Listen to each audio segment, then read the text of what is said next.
տարի առաջ այս շենքում Հայաստանի Հանրապետության վարչապետ ընտրվեց, այսօր վարչապետ։ Ժողովրդի գրեթե միաձայն աջակցությամբ դարձավ վարչապետ այն հույսով, որ բարեկեցություն է բերելու եւ խաղաղություն Հայաստանին եւ Արցախին։ 8 տարվա ընթացքում նա խոստացել էր մեզ, որ երկիրը ունենալու է արդար համակարգ, որ երկիրը լինելու է բարեկեցիկ, մարդիկ սկսելու են լավ ապրել եւ անվտանգ։ Ինչպես նաեւ խոստացել էր բոլոր գյուղացիներին, որ իրենց գյուղերում իրենք հնարավորություն կունենան լավ ապրել եւ չլքեն գյուղերը։ Բազմաթիվ հարյուրավոր են նրանց խոստումները։ Անցել է 8 տարի։ Մենք նույն փողոցում ենք կանգնած, գրեթե բան չի փոխվել, միայն մեր երկիրն է փոխրացել։ Դուք չեք տեսնում, ամեն ինչ փոխվել է։ Այո, խաղաղություն է արդեն եւ խաղաղություն խոսք տալով բերեց 3 պատերազմ։ Բարեկեցություն խոսք տալով բոլորի վրա վերցրեց $10,000 ամեն ընտանիքի վրա վարկ։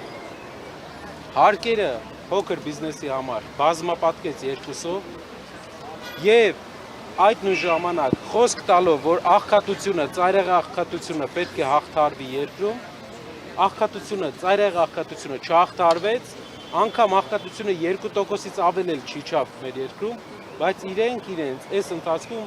միլիարդավոր պարգևաճարներ բաժանեցին, իրենց ամբողջ շրջապատին գործի տեղավորեցին, ՀՊԱ-կանները բոլորը պաշտոններ ստացան։ 8 տարվա ընթացքում հեղափոխությունից հետո, մարդկանց հույսերից հետո շահել է մի խմբակ։ Իսկ հայ ժողովուրդը ինչին հասել է իր աշխատանքով։ Ով մի քիչ բարեկեցության է անգամ հասել է իր աշխատանքով։ Պետությունը դրա մեջ մասնակցություն որևէ կերպ մեծ իմաստությամբ չի ունեցել։ Աղքատությանը որևէ հաղթանակ աղքատության մեջ մենք չենք տեսել։ Պարոն Կարապետյան 3 հենց 3 ես Սպիտակի շրջանում էի եւ այնտեղից ձեզ խնդրում են, որ այցելեք Սպիտակի շրջանը եւ մի հատ տեսնեք, թե ինչպես են իրենք ապրում։ Ու ասեցին, երբ ձեզ ասեն, որ աղքատությունը հաղթարված է, թող գան մեր գյուղեր հաղթարման շեմին է, պատկերացրեք ամեն 5-րդ հայաստանցի աղքատության մեջ է ապրում օֆիցիալ տվյալներով։ Այսինքն մոտապես 600,000 հայաստանցի աղքատ է, հացի խնդրով է ապրում։ Իր ջրկանի վրա ինչպես սրտա Ռուսաստանի հետ կապված երեկվա հատկապես զարգացումները, դեսպանին ԱԳՆ կանչել եւ այլն, ԵՄ գագաթնաժողովի Զելենսկու հրավերի ֆոնին։ Տեսեք, մեր երկիրը ունի առևտրային գործընկերներ, շատ քիչ առևտրային գործընկերներ։ Այդ առևտրային գործընկերների հետ հարաբերությունների խաթարելը հնարավորություն չի տալու մարդկանց գնալ արտագնա աշխատանքի։ Հնարավորություն չի տալու այն շրջաններում, որտեղ պետությունը չի կարողացել աշխատատեղ ստեղծի, անգամ այդտեղ մարդկանց գոնե առաջ հնարավորություն էր տրվում գնային արտագնա աշխատանքի։ Դա ռիսկի տակ են դնում։ Հայաստանը միլիարդավոր դոլարներ է արտահանում։ Բերքը մեր ամբողջ գյուղատնտեսական արտահանվում է, ռիսկի տակ ենք դնում։ Մի ուղղակի քանի նկարի համար։ Այսպես չեն վերաբերվում սեփական ժողովրդին։ Շոուն լավ բան է, եւ դա արժեք վատ, արժեք չունի։ Անկախության Հայաստանի բարեկամ պետության Ֆրանսիայի նախագահի հասցրից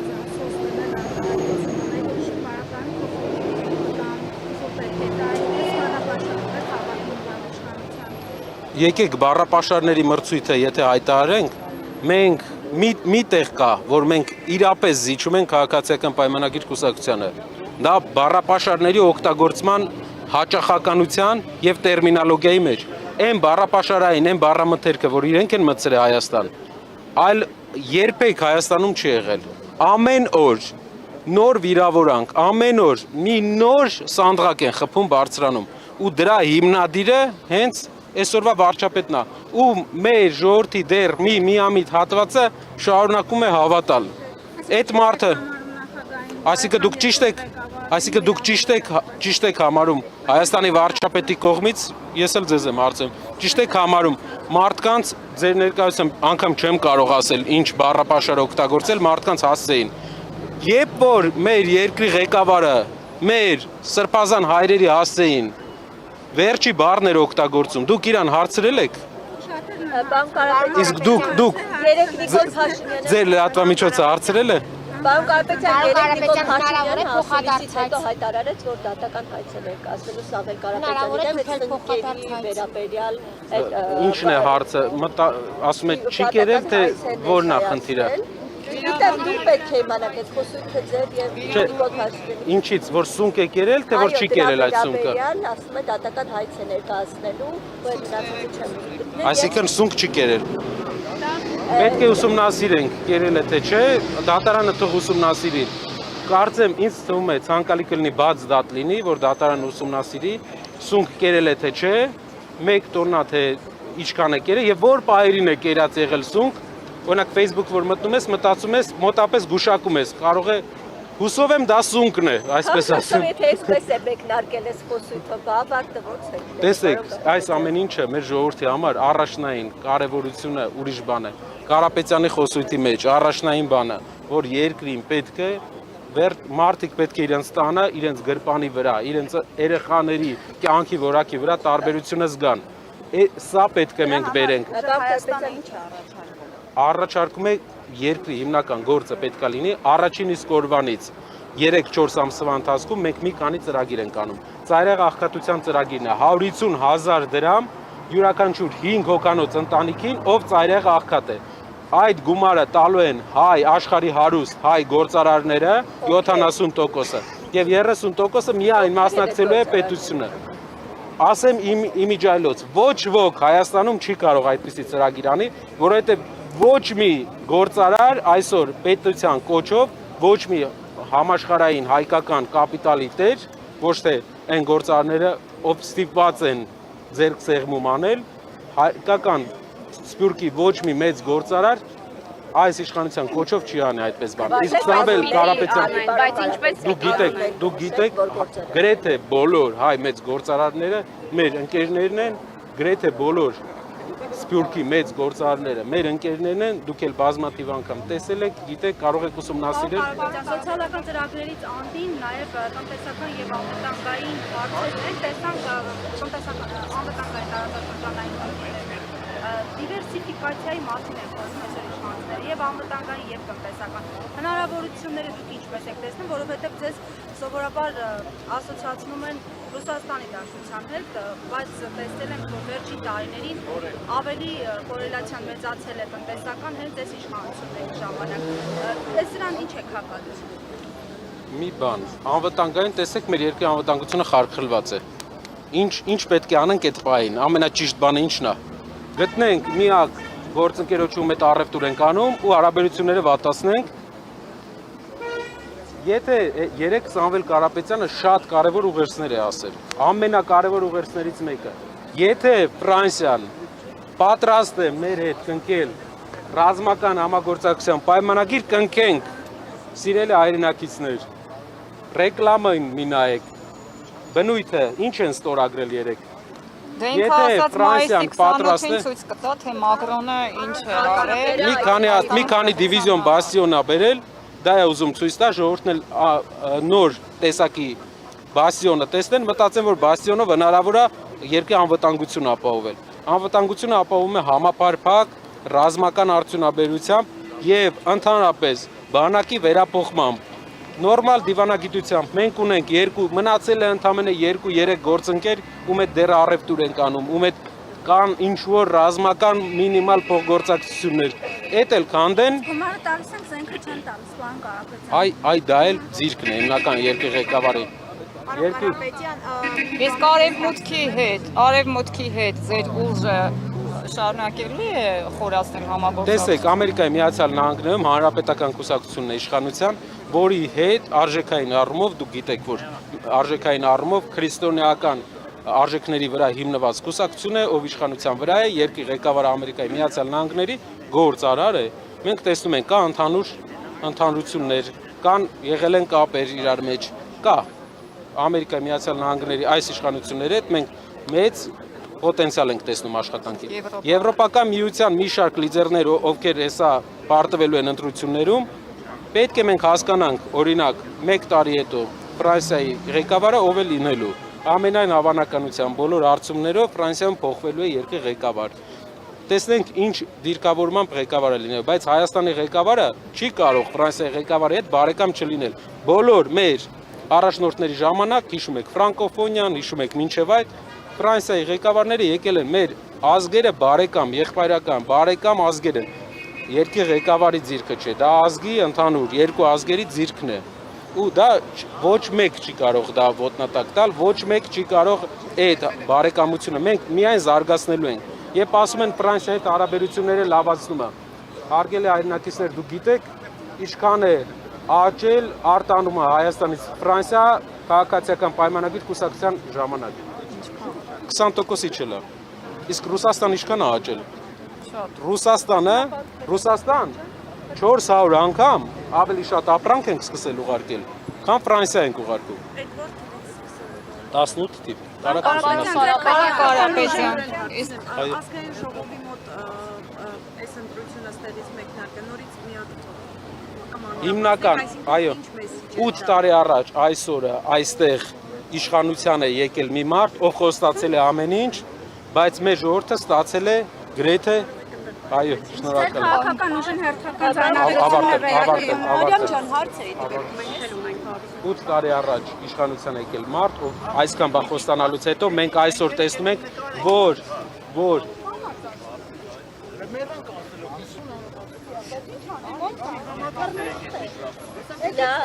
մեր ժողովրդին համերաշխությունը պետք, անգամ լրագրողական համայնք։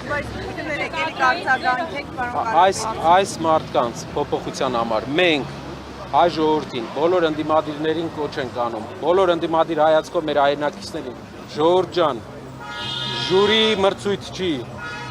մենք պայքարում ենք, մեր հայրենիքն է, բայց մենակ մեր հայրենիքը չի, ձեր հայրենիքն էլ է, մտել ենք այս պայքարի մեջ, մինչև վերջ պայքարում ենք, մասնակցեք, աջակցեք իրար հետ, փոխենք, փոփոխություն է պետք, այս մարդկանց ճամփել է պետք, իրանք վատ խոսույթ են մտցնում, կռիվ են մտցնում մեր մեջ, կռիվ են մտցնում շրջապատում, ուր հայտնվում են ձախողում կա, միակ հաջողությունը պարտք վերցնել ծախելն է, պետքա փոխենք, պետքա այս շենքը չլինի տխրություն հիշեցնող, ստրեսներ հիշեցնող, պարտություն հիշեցնող շենք, այս շենքը պետքա լինի մարդկանց համար հույսի տեղ, մենք վերադառնալու ենք այստեղ 1.5 ամսից եւ այդ ժամանակ մենք սկսելու ենք մեր երկրի վերակառուցումը։ Պարոն Կարապետյան, ինչ 24 ժամ ժամանակ է տվել, եթե տեսանյութից տեսել եք, ձեր գրառումից հետո, ասում է Նարեկ Կարապետյանին 24 ժամ ժամանակ է տալի, ինչու այդպեսի խոսույթով խոսում ու իմ անունը չի նշում, ասում է, որ բախվում եք, գուցե դեռ փաստաբաններն են խոստվել, որ իր անունը չնշեք, խնդիրներ չունենաք։ Ձեր գրառման մասն է խոսքը խաղատների հետ կապված։ Տեսեք, չեմ մարդը երևի չի պատկերացնում, որ ինքը չէ, ինքն էլ մի հատ ուրիշ գործի չէր կարող, ինչ-որ ժամանակ տալու հետ կապված բաներ ունեին։ Իրենք չեն ժամանակ տվողը, իրենք իհարկե մեզանից ժամանակ խլողներն են, իրենք խլել են մեր ժողովրդից բազմաթիվ 24 ժամեր, իրանց ներկայությամբ, իրենք հելնում են, իրանց լավ զուգված, զարդարված ման են գալի, ժողովրդին հույս են ծախում, վերջում մարդիկ մնում են իրանց խրճիթներում, իրանք էլ ամեն տարի ավելի բարեկեցիկ են ապրում։ Իրեն պատասխանել եմ, անունն էլ նշել եմ, հետո էլ նեղացել է, որ անունն եմ նշել։ Ես չգիտեմ ինչից, ոնց ասենք։ Նշել եմ անունը հետո։ Խլելուք խոսեցիք, հեծը խլելու մասը։ Տեսեք, մի հատ ուրիշ բան, երկրորդ խոստում նաև ներկայացրել եմ, խաղատների հետ կապված, օնլայն կազինոների հետ կապված։ Մեր առաջարկն է սահմանափակել խաղադրույքների չափը, փոքր չափեր դնել, որպեսզի մարդիկ տները չկրվեն, բիզնեսները չկրվեն, իրենց ամենօրյա աշխատավարձը չկրվեն։ Դա վատ բան է։ Եթե վատ բան է, թող ասեն վատ բան է։ Ինչու է ինքը ամեն անգամ բերում այդ օրենքները փոխում ու 20 միլիարդ դոլար խաղադրույքներ են արել։ Երկրի հնան 30 միլիարդ դոլար է ժողովուրդ։ 20 միլիարդ խաղադրույք արել այ ժողովուրդը անցած տարի։ Էսի երկրի տնտեսությունը ո՞նց է զարգանալու։ Երբ մեջը այդքան կորուստ ենք տալի, այդքան խաղադրույք արվում, այդ գումարները ուր է գնում։ Մեր առաջարկն է փոխենք, սահմանափակենք, չեմ ասում փակենք, որտեղ հայ բիզնեսներ են, թող զարգանան, դուրս ելնեն, դրսի շուկաներ, սահմանափակենք չափը, դրուկաչափերը։ Կարող եմ մի բան հարցնել։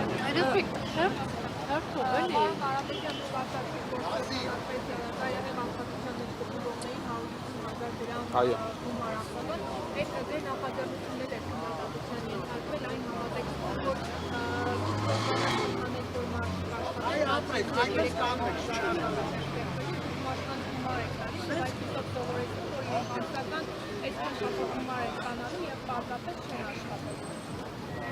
Եկեք մի բան ասեմ, Էլի ջան, ով որ ցանկանում է, որ չանենք այդ ծրագիրը, իր ընտանիքով թող գնա 2 ամիս այդ խրճիթներում մարդկանց, այն խրճիթներում, որ մենք գյուղեր այցելությունից տեսնում ենք, թող ապրեն։ Մի հատ այդ մարդկանց կյանքով ապրեն, գան մեծ խոսան։ Մարդկանց պատկերացրեք, ասում եմ խթանեք, մենք չենք կարող 6 ամսվա ընթացքում արդյունաբերական զարգացումը 5 տարի է տևում։ Մենք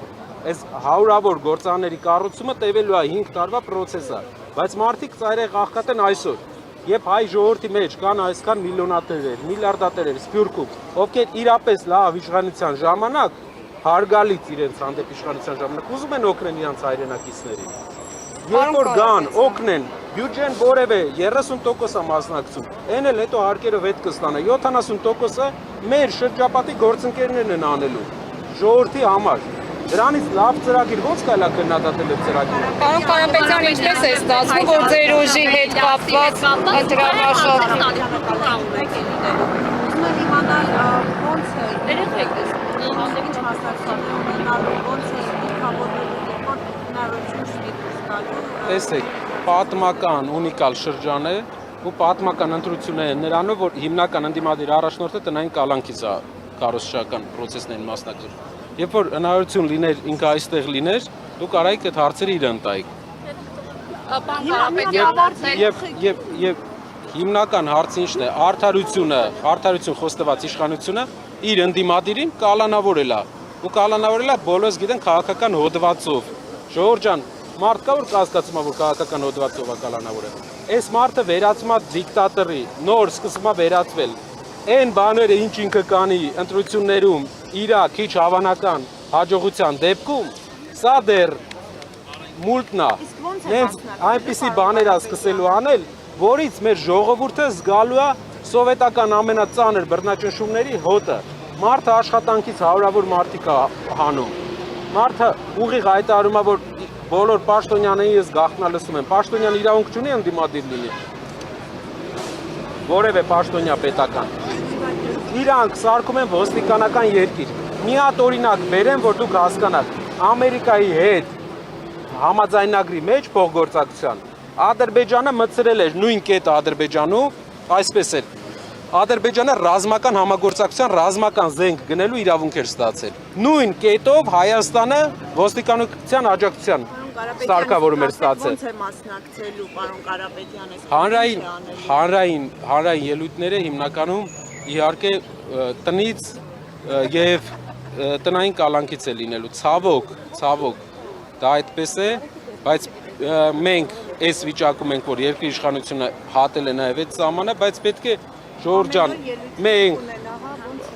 դա ընթացքում բան կլինի։ Ելույթները պարոն Կարապետյան։ Դե պատկերացրեք 3 ժամ,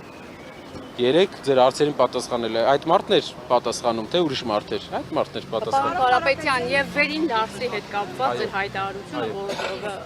այլևս մեքենա չի կանգնելու, այսպես տարընկալումների տեղի։ Տեսեք, ասում են ինչպես։ Մի կողմից գիտեն կեղանական պայմաններն են, մյուս կողմից Ռուսաստանն է հաջող ստուգումները խստացնում, սանիտարական այսպես խնդիրներ հայտնաբերում, որն ի դեպ հայ գործարարների բնորոշմամբ արհեստական։ Ինչպես է այս արգելքները վերացնել լուծել։ Լուծումը վերին լարսի ինչն է։ Ժողովուրդ ջան, վերին լարսով ասում է Վրաստանի, Ադրբեջանի, Հայաստանի եւ Թուրքիայի բեռները։ Այս բոլոր երկրներից մենակ ԵԱՏՄ-ի անդամը Հայաստանը։ Հայկական բեռները հնարավորություն ունեն ոչ թե մաքսային ընդհանրակարգ անցնեն լարսում, սպասեն հերթի տակ, այլ անցնեն սահմանը երկրի խորքում ավելի հարմար պայմաններում առանց հերթ անցնեն։ Քանի որ մենք ընդհանուր տնտեսական գոտի ենք, մաքսային գոտի ենք, ժամանակին մեզ առաջարկվել է, որ տերմինալ կառուցվի ավելի խորքում, որ հայկական մեքենաները չկանգնեն, վստահ եղեք, եթե անելու են, այնպես չի որ, այս իշխանությունը մի հատ վերին լարսի հարց չի լուծում, ժողովուրդ, մենք վերին լարս մի հատ ճամփա է, էլի։ Այդ հարցը ոնց կարա նորմալ իշխանությունը չլուծի։ Դուք նենց ենք մեզ խեղճացրել, որ մի հատ ճանապարհի մասին կարանք ժամերով խոսանք։ Դա մի հատ պայմանավորվածություն է, մի հատ աշխատանքը, մի հատ տերմինալի կառուցումը եւ վերջ։ Բայց կիսում եք այն տեսակետը, որ Ռուսաստանը հաճախ արհեստական այդ խոչընդոտները, թե փաստաթղթային, թե սանիտարական ստեղծում։ Պետություններ կան, որ ամեն ինչ կախված է այդ երկու հետ հարաբերություններից։ Մենք պետք է այնպես անենք, որ այդ երկիրը ցանկանա հայկական ապրանքները առնելու, ցանկանա այ գյուղմթերքը առնելու։ Մի հատ օրինակ ձեզ բերեմ։ 8 տարվա ընթացքում վերջ իշխանության ժամանակ 40,000 հեկտար չի մշակվում։ Առաջ մշակվում էր 240,000 հեկտար էր մշակվում առաջ։ Հիմա 200,000 հեկտար է մշակվում։ 8 տարվա ընթացքում, որպեսզի հասկանաք, մի ամբողջ Մասիսի շրջան, կարելի է ասել, թողել են։ Մի ամբողջ Երևանի տարածքից 2 անգամ շատ տարածք, էլ չի մշակվում։ Ու իջնում է, խնդրեմ ունենք մենք։ Ինչն է խնդիրը։ Պետք է արտաքին աշխարհի հետ առևտուր անենք։ Վերին լարսը փոքր լուծում է, ու դա են հեշտ լուծումներից է։ Աստված տա բոլոր խնդիրները այդպեսին լինեն։ Խնդիրների մասին հեծի հետ կապված հստակեցում էլի $350,000 մասն է կարծեմ խոսքը, այդքան է առաջարկում։ Չեմ արձագանքում, իրանք ինչ ուզում են, մենք պայքար ենք անում իրանք փոխելու համար, երկրում փոփոխություն բերելու համար, ինչ ուզում են իրանք ակտիվները, բան մեզ այդ առումով ընդհանրապես չի հետաքրքրում։ Ժողովուրդ, մենք ժուրի չենք, պետք է իրար հետ կպնենք ու փոխենք, այս մարդկանց ճամփենք, ուրիշ ձև չկա։ Այս մարդիկ բերում են մեր երկիր, ուրիշ ազգ են բնակեցնելու։ Չեն կարողանալու մերժեն։ Չեն կարողանալու Ալիևին մերժի ինքը։ Ինչ ուզելա ստացելա։ Խոսենք պարոն Ղարաբաղյան։